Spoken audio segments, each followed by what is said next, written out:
Hello everyone, this is रुचि पंजवानी और आप देख रहे हैं हमारा चैनल स्टडी सेंट्रल। लास्ट की वीडियो में हमने पढ़ा था फर्स्ट चैप्टर हमारा Indian economy on the eve of independence का फर्स्ट टॉपिक एग्रीकल्चर सेक्टर को कैसे ब्रिटिश या कॉलोनियल रूल ने एक्सप्लॉइट किया था। ठीक है, उससे हमें ये पता चला था कि किस तरीके से बैकवर्ड और स्टैग्नेंट इकोनॉमी थी उस टाइम पे, मतलब एग्रीकल्चर सेक्टर कितना बैकवर्ड था और स्टैग्नेंट था, बहुत ज़्यादा पॉवर्टी थी और फार्मर्स जो थे वो बहुत ज़्यादा तंग थे या उनके पास पूरे तरीके से वो एक्सप्लॉइट थे, क्योंकि उनके पास जो भी वो सरप्लस जो था, जो प्रॉफिट था वो बचता नहीं था। प्रॉफिट ना बचने के कारण से वो अपने एग्रीकल्चर को ग्रो नहीं करवा पा रहे थे, वो अपने एग्रीकल्चर को आगे नहीं बढ़ा पा रहे थे। इस तरीके से एग्रीकल्चर सेक्टर हमारा पूरे तरीके से बैकवर्ड हो गया था। अब इसमें आज के टॉपिक में हम ये पढ़ेंगे कि फैक्टर्स क्या अफेक्ट करते थे, क्या है factors causing backwardness and stagnation of Indian agriculture during British rule. What were the factors जिसके कारण जो हमारा एग्रीकल्चर था वो बैकवर्ड हो रहा था और पूरे तरीके से एक्सप्लॉइट किया जा रहा था ब्रिटिश रूल के कारण। ठीक है, तो इसमें हम सिंपली दो फैक्टर्स रहेंगे जिससे हमें एकदम क्लियर हो जाएगा कि कैसे एग्रीकल्चर सेक्टर इतने लो कैटेगरी या एकदम पूरे तरीके से एक्सप्लॉइट खत्म हो चुका था उस टाइम पे। तो पहला और मोस्ट इम्पॉर्टेंट फैक्टर है हमारा land revenue system under British Raj.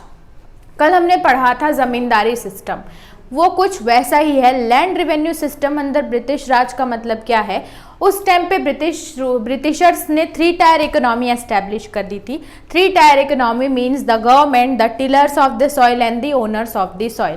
The government, the tillers of the soil and the owners of the soil. अब इसमें क्या होगा, जो ओनर्स रहेंगे, ओनर्स कौन रहेंगे, जमींदार। जो भी जमींदार हैं वो ओनर्स थे और टिलर्स कौन थे, जो फार्मर्स थे हमारे, जो लैंड का यूज करके उसमें फार्मिंग करते थे। अब ओनर्स के 3 फैक्टर थे, ये थे कि वो फ्री हैं पूरे, जितना चाहे ओनर जो भी है लैंड के वो फार्मर से जितना चाहे रेंट वो कलेक्ट कर सकते हैं।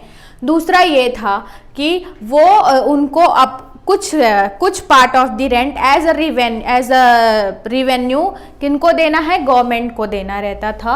और टिलर्स से वो पूरे तरीके से उनको लैंड वापस भी ले सकते हैं, उनको लैंडलेस लेबरर्स भी एक तरीके से बना सकते हैं। तो ये 3 फैक्टर्स थे जो कि अफेक्ट करते थे। तो उस टाइम पे ज़मींदार जो रहते थे वो क्या करते थे, अपनी एक लेविश लाइफ, एक अच्छी ज़िंदगी, लग्जरियस लाइफ जीते थे और they were free from collecting much amount from the farmers.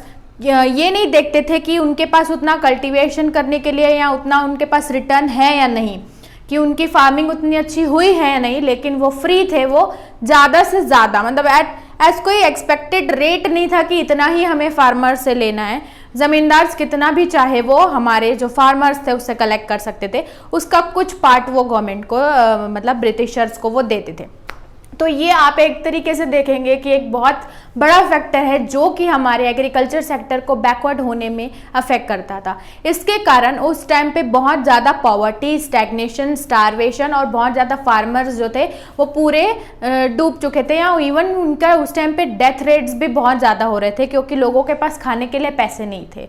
वो जितनी मेहनत करते थे, इवन जो लेबरर्स थे वो लैंडलेस लेबरर्स कन्वर्ट हो जा रहे थे। वो वर्क तो कर रहे थे लेकिन they were not getting enough surplus to live their happy life, मतलब वो जो लिविंग थी डे टू डे की वो अपनी वो गुजार नहीं पा रहे थे। ठीक है, तो ये एक बड़ा फैक्टर था जो कि ज़मींदार सिस्टम के अंदर आया। ब्रिटिशर्स ने जो लैंड रेवेन्यू सिस्टम लागू किया उसके बाद। अब उस टाइम पे एक चीज़ और थी कि उस टाइम पे इंडिया का पार्टीशन भी हुआ था।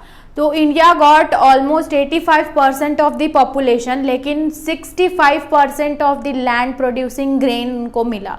जो फर्टिलिटी थी लैंड की जिसमें हम प्रोड्यूस कर सकते हैं ग्रेन्स, वो सिर्फ 65% ही मिला था। और इतनी पॉपुलेशन, उसके बाद ज़मींदार सिस्टम और ब्रिटिशर्स का रूल, ये सारी चीज़ें इन सब ने मिलके हमारे एग्रीकल्चर सेक्टर को पूरे तरीके से एक्सप्लॉइट कर दिया था। इवन ज़्यादा से ज़्यादा जो हमारी इकोनॉमी थी या परसेंटेज ऑफ पॉपुलेशन थी वो एग्रीकल्चर सेक्टर में ही थी। ठीक है, इनडायरेक्टली और डायरेक्टली, क्योंकि उनके पास जो फूड ग्रेन्स खाने के लिए जो निकलते थे इवन अब वो भी नहीं निकल पा रहे थे। तो ये थी खराब हालत एग्रीकल्चर सेक्टर की। उसके बाद है नेक्स्ट हमारा फैक्टर है forced commercialisation of agriculture. Commercialisation of agriculture का मतलब क्या होता है कि पहले जो हमारे इंडिया के फार्मर्स थे उस टाइम पे, वो ओनली फॉर फूड ग्रेन्स या उनके खाने के लिए, सब्सिस्टेंस के लिए उस टाइम पे वो फार्मिंग करते थे टू गेट फूड ग्रेन्स। वो सिर्फ अपनी खाने की निकाल पाए वो उतना ही कमाते थे, प्रोड्यूस करते थे कि जो वो खा पाए, ठीक है, उसमें से भी वो जमींदार्स को देते थे। लेकिन अब ब्रिटिशर्स ने क्या किया कि अब वो इंडियंस को फोर्स करने लगे कि कमर्शियलाइजेशन ऑफ एग्रीकल्चर, मतलब अब आप फूड ग्रेन्स को छोड़ के ऐसे क्रॉप्स का भी कल्टीवेशन करेंगे जो कि बाहर import export non food grains crop बोलते हैं ना, जैसे कि इंडिगो हो गया, कॉफ़ी हो गया, ये सारी चीज़ें रहती हैं वो। तो उसका क्या है, इंडिगो क्यों बोलते थे? Indigo was required by the textile industries in Britain for dyeing bleaching of the textile. अब देखो इसमें भी उन्होंने अपना फायदा निकाल लिया। उनको इंडिगो अपनी टेक्सटाइल इंडस्ट्री के लिए काम आता था। और उस टाइम जो कैश क्रॉप्स थे, फूड क्रॉप्स को वो मना कर रहे थे कि आप फूड क्रॉप्स नहीं उगाएंगे, आपके पास जो लैंड है ज़्यादा से ज़्यादा कैश क्रॉप्स में होगा। अब क्योंकि उनके पास इतनी इनकम नहीं थी, अर्निंग नहीं थी, तो कैश क्रॉप्स जो वो खरीदेंगे उसके लिए उनके पास पैसे नहीं थे, क्योंकि उस टाइम पे कैश क्रॉप्स बहुत ज़्यादा कॉस्टली आते थे। तो ये एक बड़ा ड्रॉबैक या हिंड्रेंस लेके आया था सेकंड एग्रीकल्चर सेक्टर को एक्सप्लॉइट करने के लिए, क्योंकि the farmers were not getting enough surplus and even though उसके बाद भी उन्होंने कैश क्रॉप्स को फोर्स किया गया ब्रिटिशर्स के थ्रू कि आप हमें कैश क्रॉप या कमर्शियलाइज करेंगे एग्रीकल्चर को, और उसके बाद भी अगर वो कल्टीवेट करते हैं तो ब्रिटिशर्स उनसे लेके जाएंगे जो भी क्रॉप्स। तो ये गारंटी नहीं थी कि क्या बोलते हैं, हमें ब्रिटिशर्स वो उतना अमाउंट पे करें जितना फार्मर्स ने कल्टीवेट या करने के लिए यूज़ किया था। इन्वेस्टमेंट किया होगा ना कैश क्रॉप्स उगाने के, उन्होंने क्रॉप्स खरीदे होंगे, इवन उसमें बहुत ज़्यादा मेहनत भी लगती है तो वो ब्रिटिशर्स इतना पे नहीं करने वाले थे इंडियन को। तो इंडियंस के पास बेयरली फूड ग्रेन्स भी बचे थे अब खाने के लिए, प्लस वो डेप्थनेस, मतलब वो उनकी कर्जदार वो बहुत हो गए थे, क्योंकि उनके पास जो खरीदने के लिए कैश क्रॉप्स वो उसके पास उतने पैसे नहीं थे। तो ये एक सेकंड फैक्टर है बहुत बड़ा जिसने अफेक्ट किया था एग्रीकल्चर सेक्टर को बैकवर्ड होने के लिए, कि पहला तो उनके पास उतने पैसे नहीं थे कि वो कमर्शियलाइज कर सकें एग्रीकल्चर को, क्योंकि उनको रेंट भी पे करना पड़ता है। अगर वो फूड ग्रेन्स नहीं उगाते तो उनके पास उस टाइम खाने के लिए भी पैसा नहीं था, प्लस वो कर्जे में डूबे हुए थे पूरी तरीके से ज़मींदार के फोर्स या उनके एक दिन खाने निकालने के लिए। और दूसरा, अगर वो नहीं उगाते थे तो ब्रिटिशर्स के थ्रू टॉर्चर किया जाता था। और उसके बाद ये भी बोल सकते हैं कि अगर वो कल्टीवेट भी करते हैं एनी हाउ, तो ब्रिटिशर्स उनको उतना इनकम नहीं देते, उनसे वो परचेज नहीं कर पाते, इतना अमाउंट नहीं करते, ऑब्वियसली नहीं करके पैसे देके, ठीक है। तो ये आप पूरा पिक्चर थी हमारे एग्रीकल्चर सेक्टर को किस तरीके से ब्रिटिशर्स ने एक्सप्लॉइट किया था, कि क्या क्या फैक्टर्स थे। ये दो बहुत इंपॉर्टेंट फैक्टर्स हैं एग्जाम पॉइंट ऑफ व्यू से। अब आज के टॉपिक में बस इतना ही। नेक्स्ट वीडियो में हम पढ़ेंगे कि agriculture sector before British rule कैसा था, ठीक है।